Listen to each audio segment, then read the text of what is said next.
अपना radio 96.9 FM।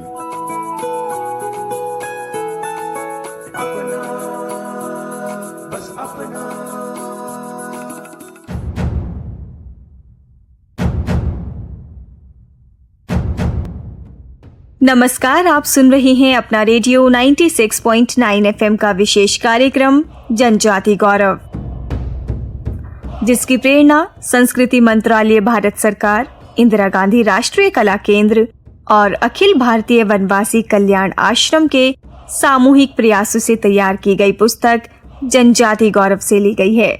इस पुस्तक के लेखक हैं श्री सच्चिदानंद जोशी और श्री सत्येंद्र सिंह।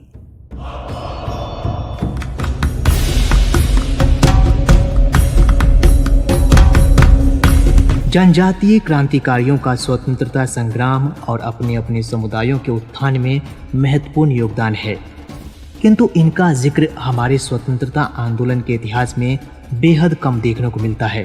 कुछ क्रांतिकारियों को छोड़कर अधिकांश जनजातीय क्रांतिकारियों को भुला दिया गया और स्वतंत्रता संग्राम में उनकी भूमिका गुमनामी में खो गई। इन क्रांतिकारियों ने अंग्रेजी फौज के गोला बारूद का सामना किया अपने तीर धनुष, कुल्हाड़ी, हसिया और टांगिया से। अपना रेडियो 96.9 FM का कार्यक्रम जनजाति गौरव इन्हीं जनजातीय क्रांतिकारियों के जीवन एवं भारतीय स्वतंत्रता संग्राम में उनकी भूमिका को रेखांकित करता है। इस कार्यक्रम के द्वारा आप सभी उन पगडंडियों, कठिन पहाड़ी रास्तों, कंटीली झाड़ियों को महसूस कर पाएंगे जिन पर चलकर जनजातीय लोगों ने पहाड़ियों और वनों में अपने जीने और इच्छा के अधिकार के लिए लड़ाई लड़ी।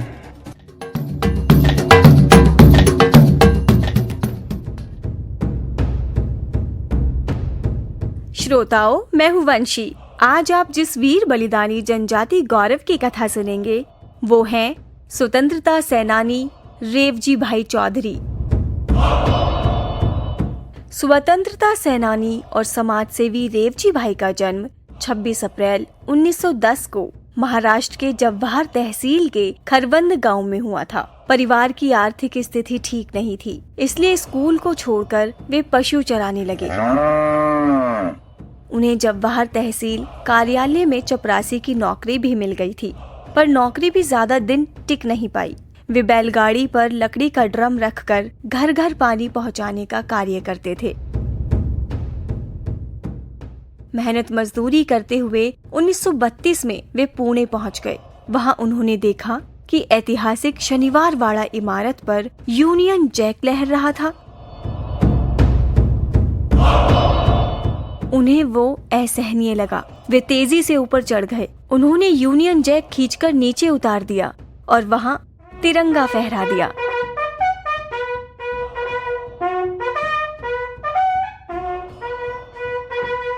पहरे पर जो पुलिस थी, उन्होंने रेवजी भाई को पकड़ लिया। उन्हें 6 महीने की जेल हो गई। 1946 में रेवजी भाई जव्हार संस्थान की विधानसभा में निर्विरोध चुने गए।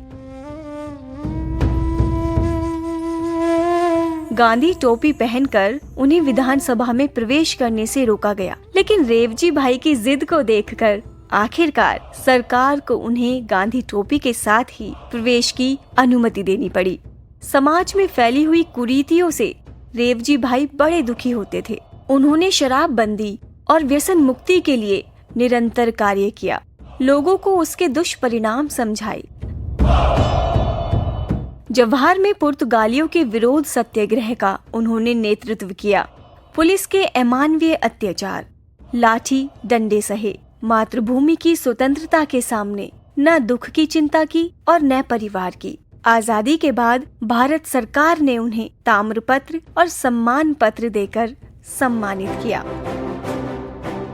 उन्होंने जनजाति समाज की बालिकाओं के लिए आश्रमशाला एवं विद्यालय की स्थापना की और वहां पर बालिकाएं छात्रावास में रह सकती थी। अपनी स्वयं की बेटी को उस आश्रम में भेजकर उन्होंने ये विश्वास दिलाया कि आश्रम बालिकाओं के लिए सुरक्षित है।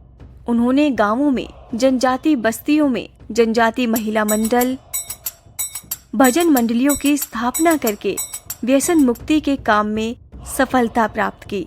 किसानों के लिए उन्होंने खरीदी बिक्री संघ की स्थापना की और किसानों को आश्वस्त किया।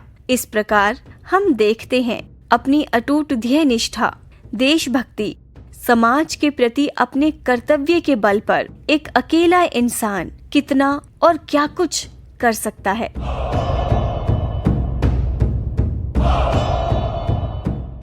रेवजी भाई अंतिम समय तक देशकाज में लगे रहे। 12 सितंबर 1999 को उनका स्वर्गवास हो गया। अपना रेडियो 96.9 FM पर अभी आप सुन रहे थे विशेष कार्यक्रम जनजाति गौरव। आज आपने सुनी स्वतंत्रता सेनानी रेवजी भाई चौधरी के अदम्य शौर्य और सर्वोच्च बलिदान की गौरव गाथा। इसकी प्रेरणा संस्कृति मंत्रालय, भारत सरकार, इंदिरा गांधी राष्ट्रीय कला केंद्र और अखिल भारतीय वनवासी कल्याण आश्रम के सामूहिक प्रयासों से तैयार की गई पुस्तक जनजाति गौरव से ली गई है। इस पुस्तक के लेखक हैं श्री सच्चिदानंद जोशी और श्री सत्येंद्र सिंह।